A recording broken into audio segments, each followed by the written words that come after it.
In the vast and complex world of modern aerial warfare, the race to build the most capable, versatile, and survivable fighter jet has never been more intense.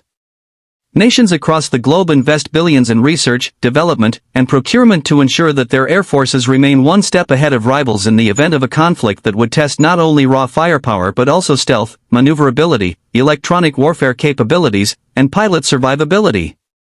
In 2025, three names stand out in conversations about 4th and 4.5 generation multirole fighters: the Eurofighter Typhoon, the Dassault Rafale, and the Chinese Chengdu J10C. Each of these jets represents not only the technological prowess of its country or consortium but also different philosophies in aircraft design, mission roles, and strategic doctrine. As we dive deep into this comparison, we will unravel the nuances of how European precision engineering compares with French adaptability and Chinese innovation, and what that means for the balance of power in the skies. By the end of this video, you might find yourself rethinking which of these jets truly deserves the crown as the best in its class, or you may realize that the answer depends heavily on context, mission type, and the future of aerial combat. So, buckle up, because the battle for air dominance has never been more fascinating, and what you're about to learn may surprise you. When we start with the Eurofighter Typhoon, it is important to remember that this aircraft is not the product of a single nation but rather a multinational effort involving the United Kingdom, Germany, Italy, and Spain. Originally conceived during the Cold War as a high-performance air superiority fighter, the Typhoon has since evolved into a multi-role platform capable of engaging both aerial and ground targets with equal proficiency.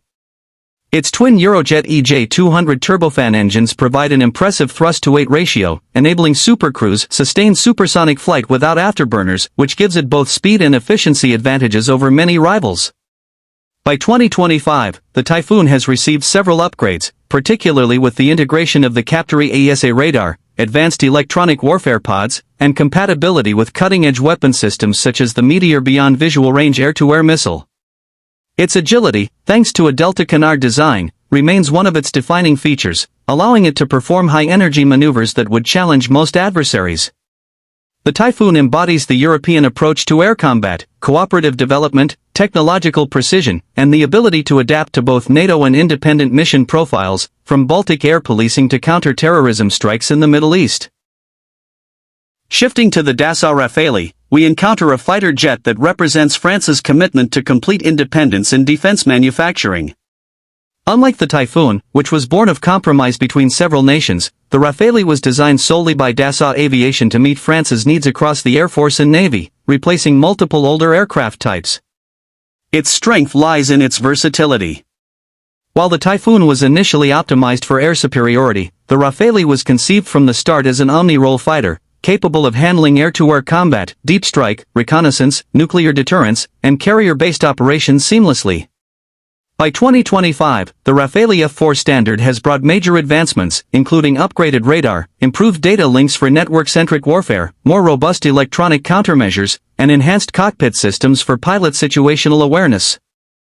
Its SNECMA M88 engines may not match the raw thrust of the Typhoon's EJ200S, but they provide reliable performance and efficiency, while the aircraft's aerodynamic design gives it exceptional agility and stability.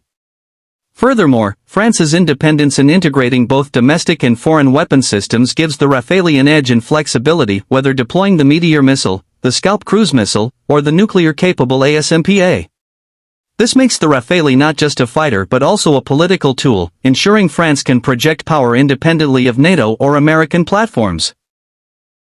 On the other side of the world, the Chengdu J10C stands as one of the most significant symbols of China's rapid rise in military aviation.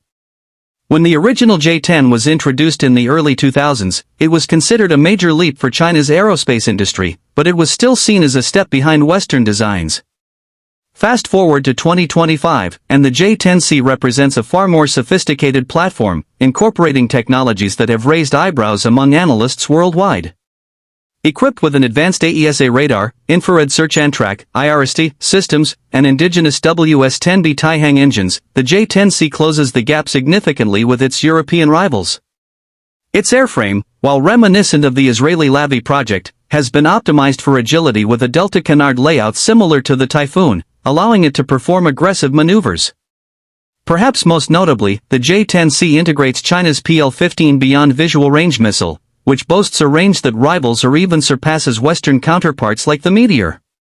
Combined with its data link integration into China's extensive command and control networks, the J-10C is not merely a fighter, it is a node in a vast system of systems that China envisions for its future air warfare doctrine.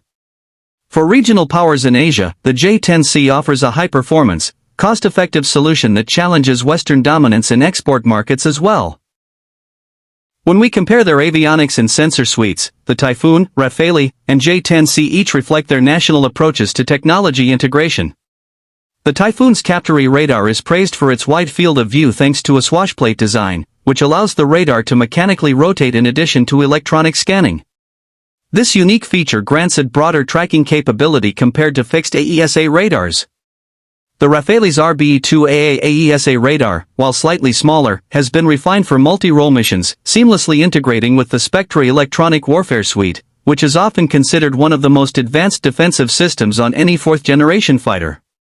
The J-10CS radar, though newer, is reported to be highly capable, particularly when combined with China's advances in data link systems and its growing emphasis on electronic warfare.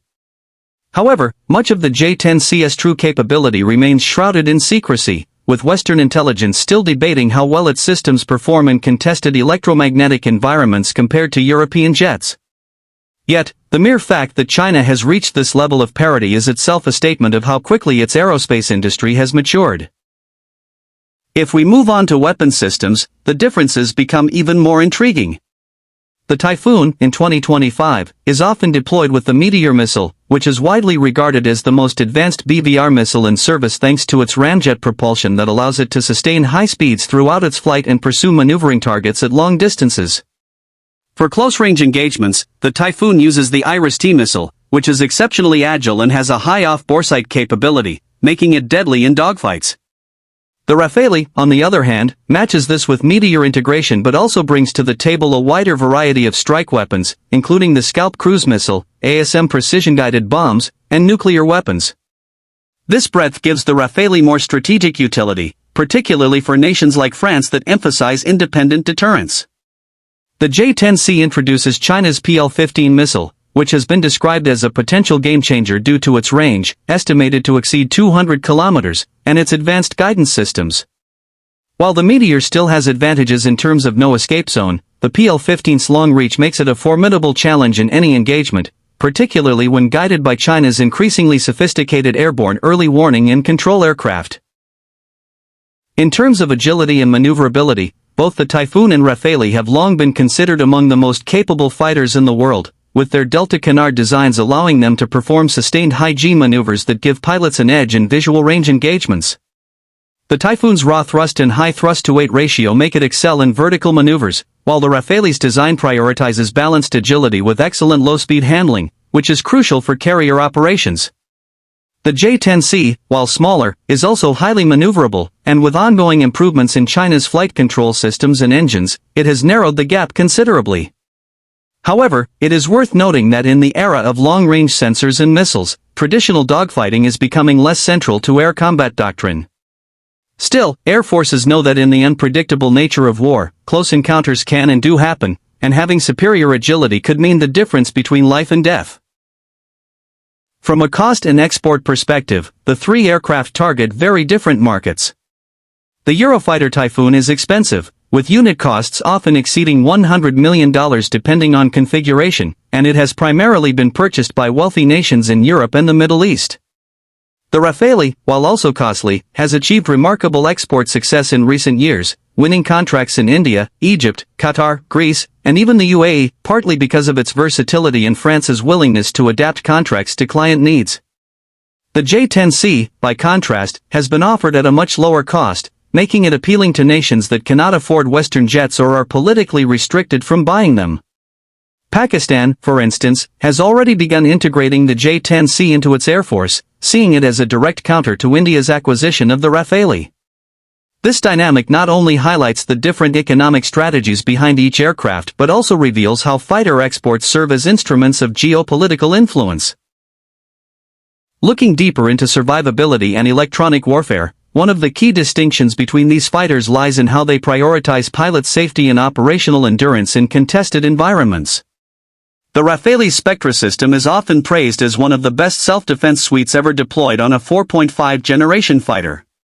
It integrates radar warning receivers, missile approach warning systems, jammers, and decoys into a single unified architecture that allows the aircraft to detect, classify, and counter threats almost autonomously. In practice, this means a Rafale pilot can fly deep into contested airspace with a level of confidence that their aircraft can resist or avoid enemy radar locks and missile attacks. The Eurofighter Typhoon, meanwhile, continues to upgrade its Praetorian defensive aids subsystem, which provides advanced radar warning and jamming capabilities, though some analysts argue it does not yet match the Rafale's fully integrated protection. The J10C, while more recent in its design, reflects China's push into electronic warfare with indigenous jamming pods, towed decoys, and possibly integrated directed energy countermeasures. However, information about how effective these systems are against modern Western missiles is limited and often speculative. Nonetheless, survivability is not just about evading missiles, it's also about remaining connected to broader battlefield networks. In this domain, all three jets are evolving toward network-centric warfare, where data sharing between aircraft, drones, and ground stations can be the difference between success and failure in combat. When it comes to operational range and endurance, the differences between these aircraft also become critical in understanding their roles. The Eurofighter Typhoon, designed primarily for European theaters where distances between airbases and conflict zones are relatively short, has a respectable but not extraordinary combat radius of around 1,300 kilometers, extendable with external fuel tanks and air-to-air refueling. The Rafale, with its focus on French global power projection, was designed to fly longer missions, especially given France's commitments in Africa, the Middle East, and overseas territories. Its combat radius is slightly larger, around 1,400 kilometers, and its ability to operate from aircraft carriers gives it an operational flexibility that the Typhoon cannot match.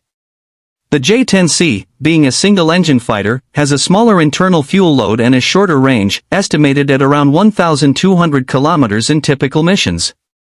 However, with China's focus on regional defense and strike missions near its borders, this limitation is less significant. Furthermore, with growing Chinese tanker support and forward bases in the South China Sea, the J10C's endurance can be extended for regional dominance.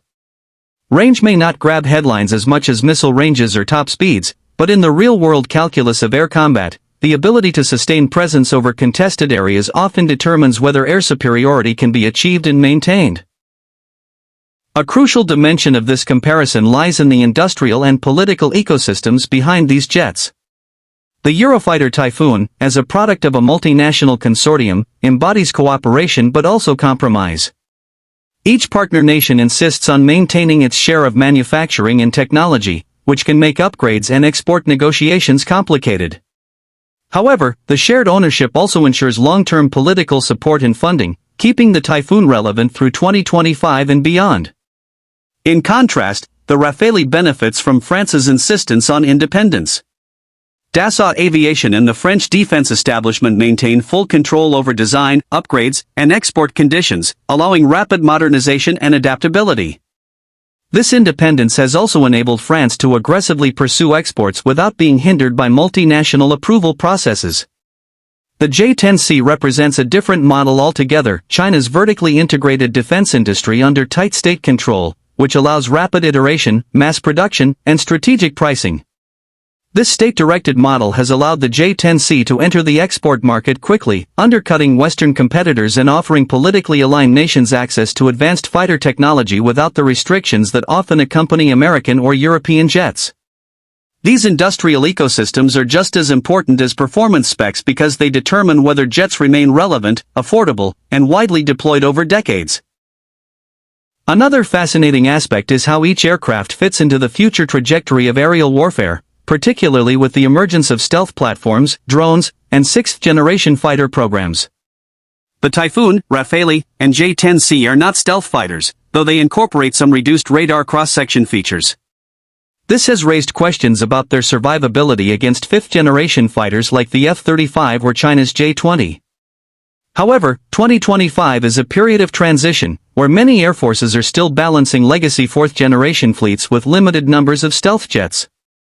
In this environment, 4.5 generation fighters like the Typhoon, Rafale, and J10C continue to play crucial roles, often integrated with stealth platforms to maximize effectiveness.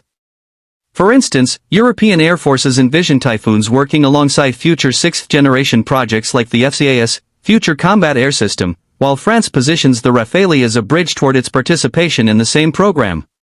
China, on the other hand, sees the J-10C as part of a layered air defense strategy, complementing its stealthier J-20s and J-35s. In all cases, these fighters are evolving to operate in heavily networked environments, where drones may act as loyal wingmen, and electronic warfare becomes as important as raw maneuverability. Thus, their relevance in 2025 is not diminished but rather reframed within a broader ecosystem of manned and unmanned systems. Training, pilot experience, and operational doctrine add another layer to this comparison, because an aircraft is only as good as the person flying it and the doctrine shaping its use. Eurofighter Typhoon pilots benefit from NATO's extensive training networks, joint exercises, and a culture of interoperability across allied air forces. This means that Typhoons are often used in highly coordinated missions where information sharing and standardized tactics maximize effectiveness. Rafale pilots, meanwhile, train under French doctrine, which emphasizes independence, nuclear deterrence, and expeditionary operations. Their training reflects the need to project power far from home bases, often in environments where France operates without American support. The J-10C, integrated into the People's Liberation Army Air Force, reflects China's unique doctrine focused on regional anti-access/area denial strategies, designed to push adversaries like the US further from its borders.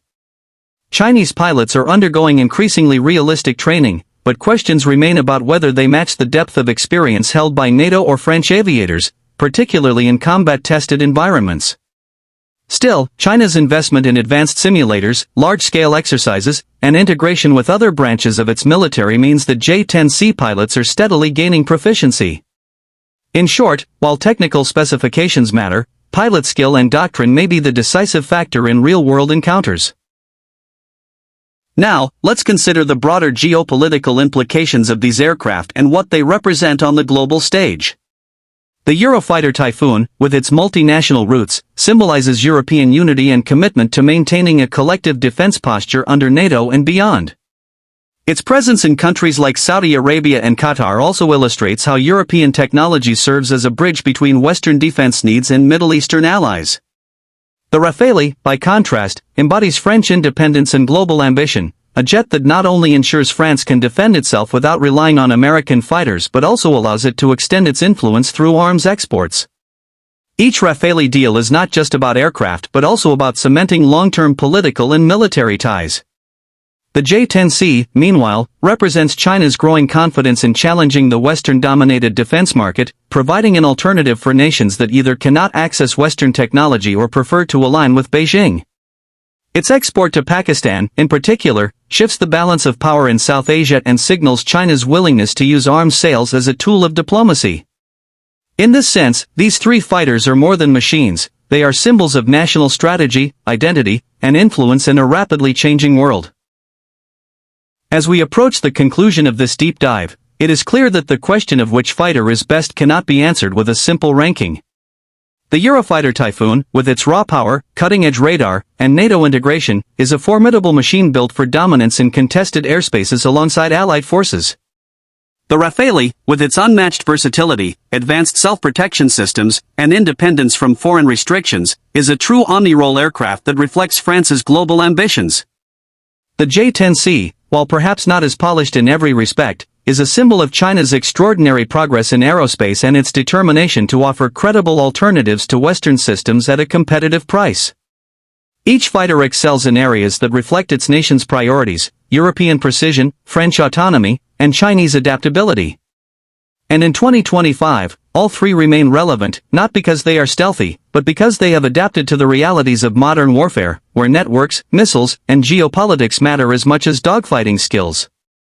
So now, as we end this journey, the question comes back to you, the viewer, in a hypothetical conflict, or even in the race for global arms influence, which of these jets do you believe would truly dominate? Would it be the Eurofighter Typhoon, with its multinational pedigree and NATO backing? Or the Dassault Rafale, the ultimate expression of versatility and independence? Or perhaps the Chengdu J10C, the dark horse that represents China's meteoric rise? Each answer opens up fascinating discussions, and perhaps the real truth is that in modern air warfare, no single aircraft can dominate all contexts. Instead, victory depends on how these jets are integrated into broader strategies, alliances, and doctrines. Let me know your thoughts in the comments below, because the future of air power is not written by engineers alone but debated by strategists, analysts, and enthusiasts like you.